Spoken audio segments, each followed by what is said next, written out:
नमस्कार मंडळी, महाराष्ट्राच्या घडामोडी या यूट्यूब चॅनलमध्ये आपलं स्वागत आहे. 2% ठेवणार नाही, डीएम फॉर्ममध्ये विसरले जरांगे, बीडमध्ये वन साईड चालत आहेत. बीडचा ओबीसी मोर्चा विखेशी बाहेरच रोखण्यासाठी मराठा समाज रिंगणात आलाय. जरांगींनी वेळ वाढून दिलाय, विषय सोडून दिला नाही, यातच सगळं आलं. मराठ्यांना वेढा घातला जाणार सरसकट अंदाज लागलाय, पण विखे पाटील सरकारमध्ये खुटा ठोकून नेमकं घडलंय का? हैदराबाद गॅझेटर लागू झाल्यानंतर ठिकठिकाणी ओबीसींचे मोर्चे निघतायत. छोट्या मोठ्या ओबीसींच्या मोर्चांपासून आता भव्य मोर्चे व्हायला सुरुवात झाली आहे. दसरा मेळाव्याला त्याचा श्री गणेश हा पंकजा मुंडेंनी केला. जातीवादाच्या राक्षसाला संपवा असं म्हणून अप्रत्यक्षपणे पंकजा मुंडेंनी मनोज जरांगेंवरती टीका केली. आता दुसरीकडे धनंजय मुंडे यांनी आपलं 2% काढा म्हणणाऱ्यांना आपण 2%त पण ठेवणार नाही असं फॉर्ममध्ये केलेलं विधान भविष्यातील मुंडेंच्या राजकीय गणिताला हादरवणारा धक्का मराठा समाज त्यांना देऊ शकतो. आता ही गणितं काय आहे ती समजून घ्या. बीडमध्ये ओबीसींचा मोर्चा होणार आहे, मात्र या मोर्चाला तेथील स्थानिक मराठा समाजाने विरोध केलेला दिसून येतोय. गंगाधर काळकुटे यांनी म्हटलंय, मंत्री छगन भुजबळ जर इथे येणार असतील तर ते कोणत्या एका पक्षाचे किंवा एखाद्या समाजाची मंत्री नाही आहेत, ते सरसकट राज्याची मंत्री आहेत.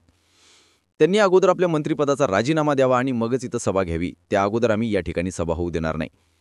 याविरुद्ध मनोज जरांगे सुद्धा आता मैदानात आलेले दिसत आहेत. मनोज जरांगे यांनी सांगितले 2% ठेवणार नाही असं म्हणता तुम्ही. लक्षात घ्या, पुढच्या अख्ख्या निवडणुकांना तुम्हाला किती टक्क्यात ठेवायचंय हे आम्ही ठरवू, असं स्पष्ट इशारा मनोज जरांगे यांनी दिलाय.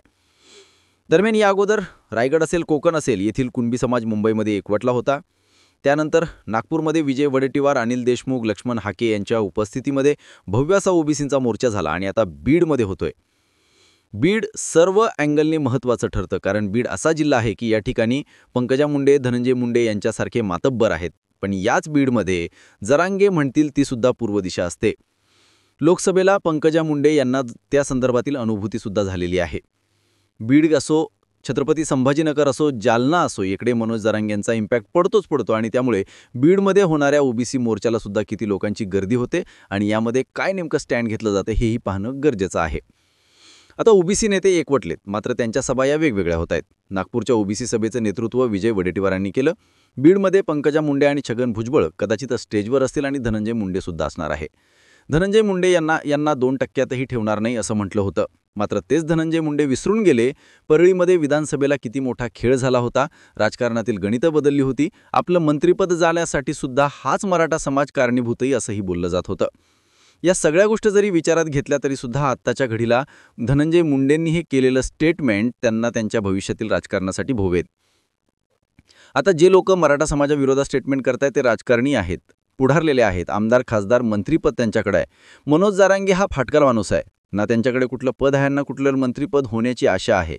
आणि त्यामुळे या फाटक्या माणसावरती कितीही टीका झाली तरी त्याला कुठे निवडून यायचं नाहीये. मात्र राजकीय व्यक्तींना बोलताना मोजून आणि मापूनच बोलावं लागणार आहे, हेही तितकंच खरं आहे. दरम्यान आणखी एक सोशल मीडियावरती पोस्ट व्हायरल होतीये. मराठा समाजाला आरक्षण देण्यासंदर्भात नाना पटोलेपासून विजय वडेट्टीवार, एकनाथ शिंदे, देवेंद्र फडणवीस यांच्या सह्या केलेला एक कागद जो आहे तो व्हायरल होतोय आणि त्यावरती काही असे लिहिलेलं आहे, मराठा समाजाला आरक्षण देण्यास आमचं कुठलीही हरकत नाही, ओबीसीमधूनच आरक्षण त्यांना दिलं जावं, अशा सह्या केलेलं पत्र आहे. आता तेही पत्र तुम्ही स्क्रीनवर बघा आणि तुम्हीच ठरवा आता ही पत्र खरं की खोटं. या संदर्भातील पुष्टी आम्ही करत नाही, मात्र सोशल मीडियावरती हे पत्र जोरात व्हायरल होत आहे. इकडे दुसरीकडे मनोज जरांगे यांनी सरकारला काही प्रमाणावरती वेळ वाढवून दिलेला आहे. मात्र हा वाढवून दिलेला वेळसुद्धा मनोज जरांगे किती काळ ठेवतात हेही पाहण्यासारखं असणार आहे. राधाकृष्ण विखे पाटलांच्या विरोधामध्ये सुद्धा आता लक्ष्मण हाके बोलायला लागलेत. मात्र जरांगे यांनी राधाकृष्ण विखे पाटलांच्या महिला आम्ही खंबीरपणे उभा आहोत असं सांगितलंय. सरकारनं फक्त मनोज जरांगे यांच्या हातात GRच दिला नाहीये, तर राधाकृष्ण विखे पाटील त्याचा पाठपुरावा सुद्धा करताना दिसत आहेत आणि त्यामुळे ओबीसी समाज आणखीनच चिडकी जातोय. आता पाहण्यासारखं असणार आहे की ओबीसींच्या या मोर्चातून नेमका हाताशी काय येतं. या सगळ्या घटनाक्रमाकडे तुम्ही कसं पाहता कमेंट सेक्शनमध्ये जरूर व्यक्त व्हा. अशाच माहितीपूर्ण व्हिडिओसाठी आपल्या महाराष्ट्राच्या घडामोडी या यूट्यूब चॅनलला आवर्जून सबस्क्राईब करा. धन्यवाद.